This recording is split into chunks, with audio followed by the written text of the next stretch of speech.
पाहिजे, अंधारातला फारता दिवा पाहिजे, नव्या युगात सूर्य रवा पाहिजे. जाती पातीत विखुरलेल्या या मायभूमीला पुन्हा एकदा भीमाईचा भिवा पाहिजे, पुन्हा एकदा भीमाईचा भिवा पाहिजे. नमस्कार, माझे नाव अदिती अब्दुल. मी इयत्ता 7वी मध्ये शिकतो. आज तुमच्यासोबत डॉक्टर बाबासाहेब आंबेडकर जयंतीनिमित्त काही बोलू इच्छिते. ते तुम्ही शांत चित्ताने ऐकावे अशी माझी विनंती. दिनदलितांची तलवार होऊन गेले, अन्यायाविरुद्ध प्रहार होऊन गेले, होते ते एक गरीबच पण जगाचा कोहिनूर होऊन गेले. जग खूप रडवीत होते त्यांना, पण ते या जगाला भरून गेले. अरे अजून कसं कळत नाही यांना? वर्गाच्या बाहेरपासून सुद्धा ते या देशाचे संविधान लिहून गेले, ते या भारताचे संविधान लिहून गेले. अशा या डॉक्टर बाबासाहेब आंबेडकरच्या प्रतिमेस सर्वप्रथम मी वंदन करते आणि माझ्या भाषणास सुरुवात करते. खरं तर डॉक्टर बाबासाहेबांच्या नावातच त्यांचे वैशिष्ट्य आहे. बाबासाहेब म्हणजे बाणेदार स्वभावाने, बारकाईने अभ्यास करणारे, सातत्य बौद्ध धर्माचे हेतू त्यांच्या सर्वसामान्यांच्या विकासाचा बदल समाजात घडवून आणणारे. आणि आंबेडकर म्हणजे आनंद सर्वसामान्यांच्या जीवनी आलेला, बेघर सत्याग्रह केला 14 तळ्याचा, डगमगले नाही संकट आल्यावर, करते समाज उन्नतीचे, रचिते भारतीय संविधानाचे. अनेक वर्ष चतुर्थ व्यवस्थेच्या नावाखाली अन्याय सहन करत असणारे समाज बांधव, ज्यांना खायला भाकरी, प्यायला पाणी व चालायला रस्ता मिळणं सुद्धा कठीण झालं होतं, अशा दीनदलितांची व्यथा जाणून घेऊन त्यांचे अश्रू पुसण्याचे व त्यांना जगण्याचा अधिकार मिळवून देण्याचे कार्य डॉक्टर बाबासाहेब आंबेडकरांनी केले.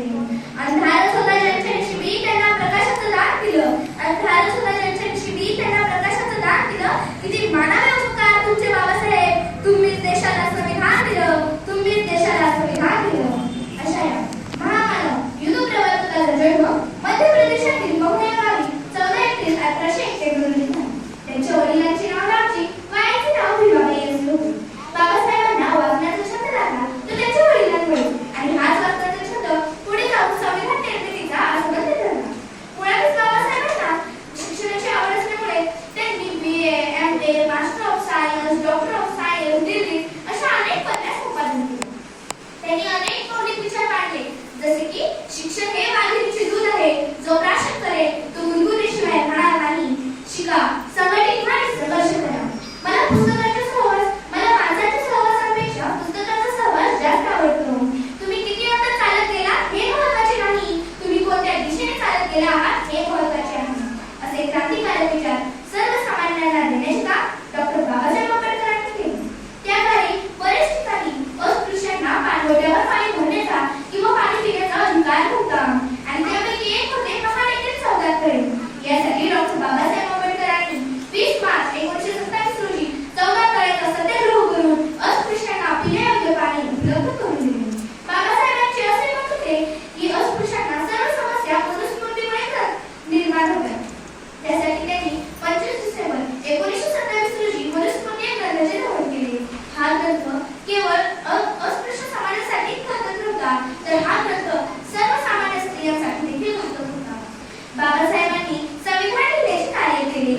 बाबासाहेबांचे जीवन सर्वांसाठी खूपच प्रेरणादायी आहे. जगावं कसं, संघर्षातून घडावं कसं, अन्यायाविरुद्ध लढावं कसं, वादासमोर उभं राहावं कसं, शिक्षणातून स्वप्न साकार करावं कसं, हे बाबासाहेबांनी त्यांच्या कृतीतून केवळ आपल्यालाच नाही तर संपूर्ण जगाला दाखवून दिले आहे.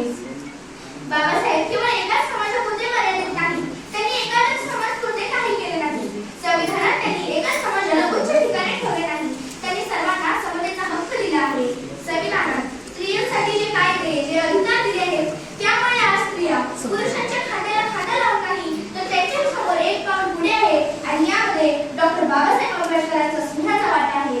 असे हे स्वतंत्र भारताचे पहिले कायदेमंत्री, मानवी हक्काचे कैवारी, जागतिक दर्जाचे अर्थतज्ञ, लेखक आणि समाजसुधारक बाबासाहेब 6 डिसेंबर 1956 रोजी निधन झाले. शेवटी एवढेच